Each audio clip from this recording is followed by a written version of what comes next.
Welcome to episode 55 of Keeping It G with G, the podcast. I'm 5 episodes from my 60th, and I am just really grateful to God for blessing me with the courage, grace, confidence, and opportunity in giving me this platform. It's grown me so much. I'm grateful to God once again for you guys continuously tuning in and being on this journey with me and giving me feedback, reposting episodes, the whole nine. So again, thank you. And with that being said, I'm currently in my car recording this week's episode while Genesis is napping in her car seat. So if you hear my AC blowing, cars passing, a horn blowing, you'll have to excuse me.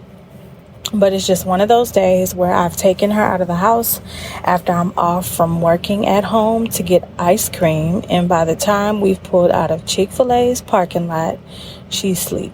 So I'm taking full advantage of the quiet time and opportunity to get this episode recorded.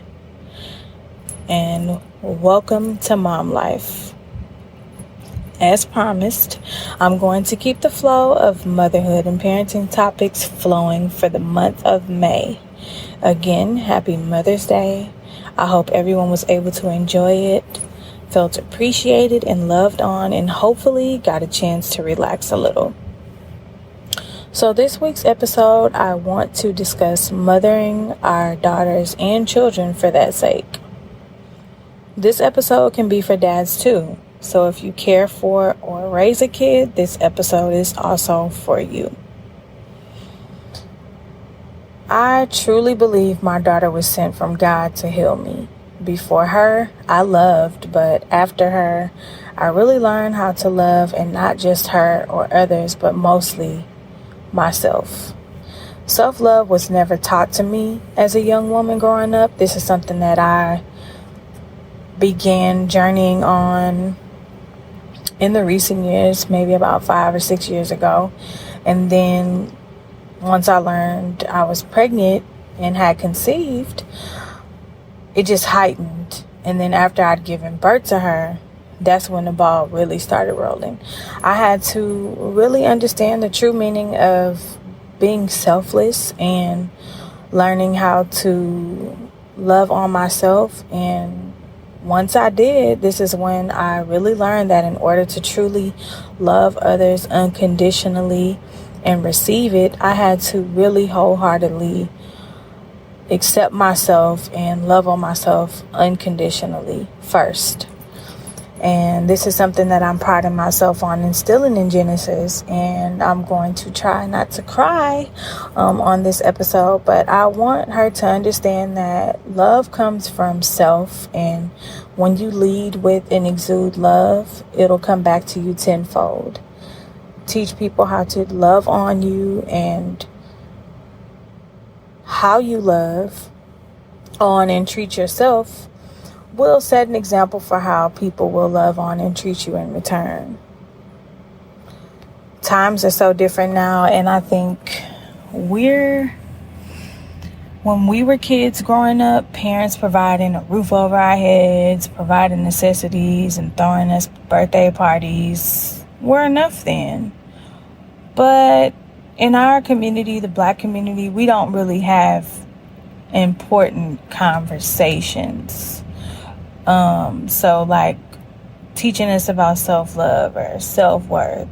Not every family is like this. Some families probably do have these types of conversations, but the majority of our community, we do not.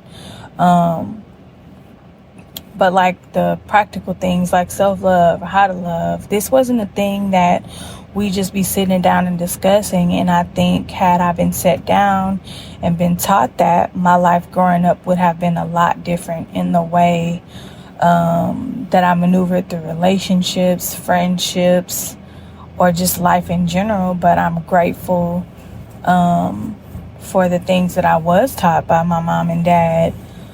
And now that I've grown to be consciously aware and pressing fast forward on applying and putting my best foot forward to learn about more things as it pertains to parenting and becoming a better woman and letting God guide my footsteps.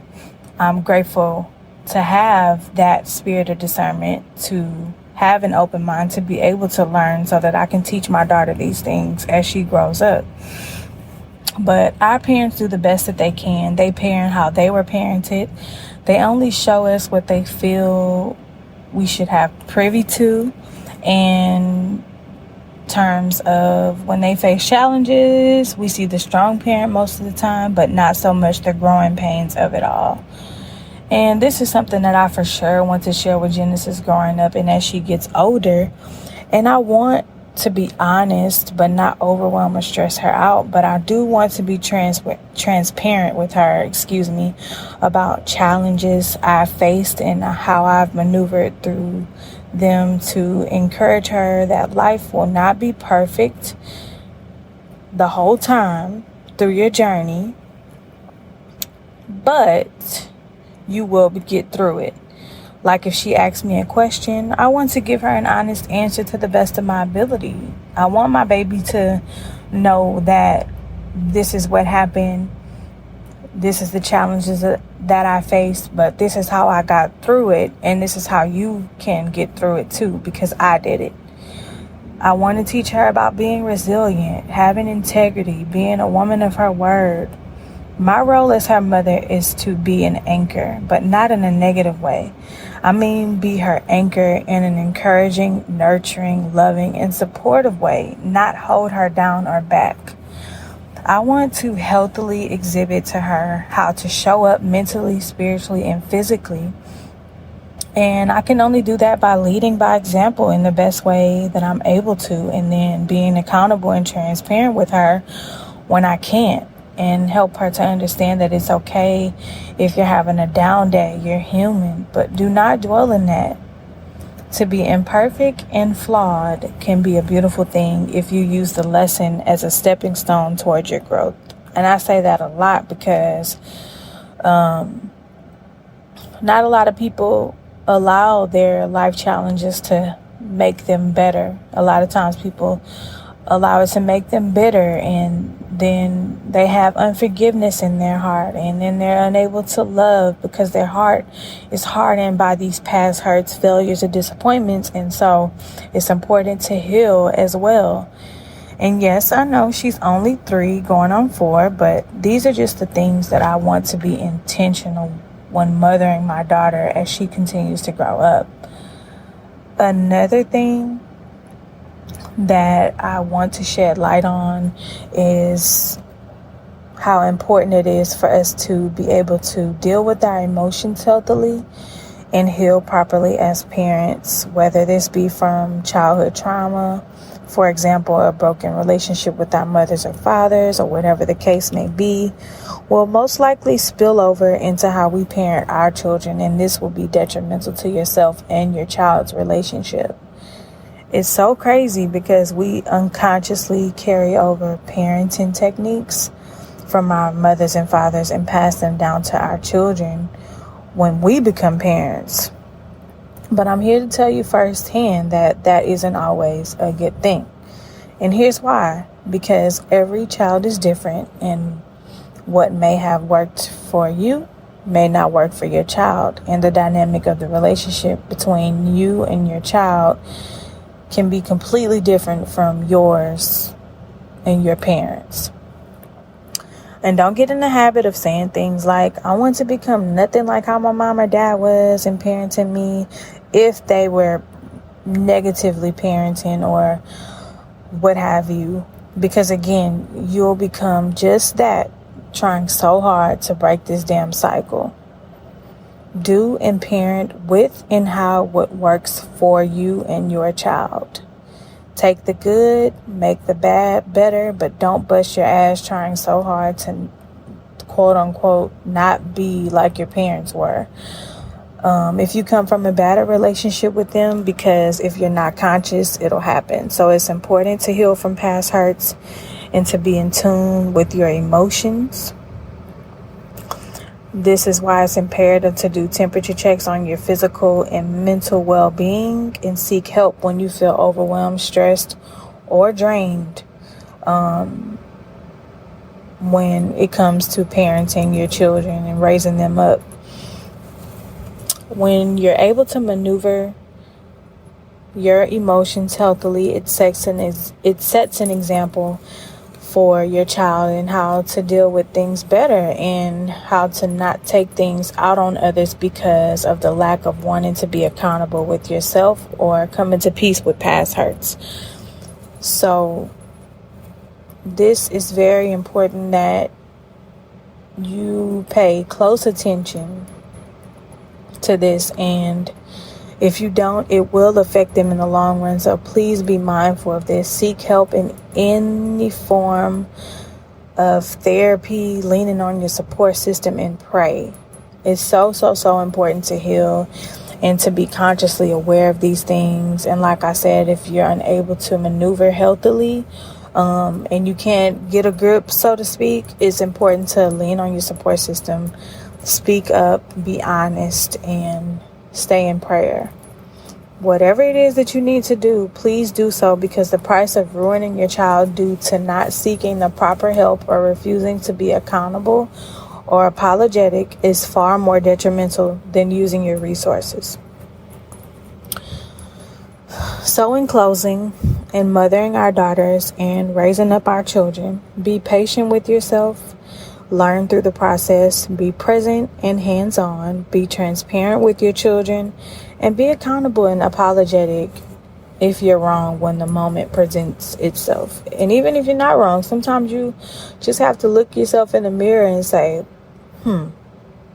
dig deeper and just still apologize, because parenting is a learning experience and you never really have it figured out. It's an everyday process, but when you're able to be accountable and be transparent with yourself and your children, it makes it that much more enjoyable. No, but seriously, the amount of women, especially Black women, that come from mothers who weren't able to heal properly from whatever childhood trauma they face with their own moms or past hurts is alarming, because this trickles down to them, then us, then our children. So everything begins and ends with you being aware, being conscious, and wanting to be the best possible version of yourself as a mother and as a woman. So please, let's be mindful of how we're mothering our daughters and children. Let's continue to encourage one another to mother healthily. And this is not an overnight process, because hell, I'm still learning too. But let's break the cycle and these generational curses. And again, this episode was not just for mommies. This is not a biased podcast at all. This is a podcast for all. So dads, raising kids, raising daughters, single dads. If you're caring for a child, this episode was for you. So share it with your family and friends. And that is the episode. Thank you guys for tuning in. I'm sorry if you hear my AC blazing. I tried to make it quick before Genesis pops up asking for her ice cream that I put in the freezer for her since she's sleeping. But yeah, that's the episode. Thank you guys for tuning in to episode 55. It's hump day. We're halfway through the week. Continue to do what you're supposed to be doing while we're at home, washing our hands, gloves, masks. Hopefully this stuff will blow over soon. Stay in prayer. Things are starting to open back up slowly, so just be cautious. And yeah, I'll leave you guys with that. I hope you have a great rest of the week. Again, I hope you guys and ladies enjoyed your Mother's Day, and then I will talk to you guys for the next episode of Keeping It G with G, the podcast.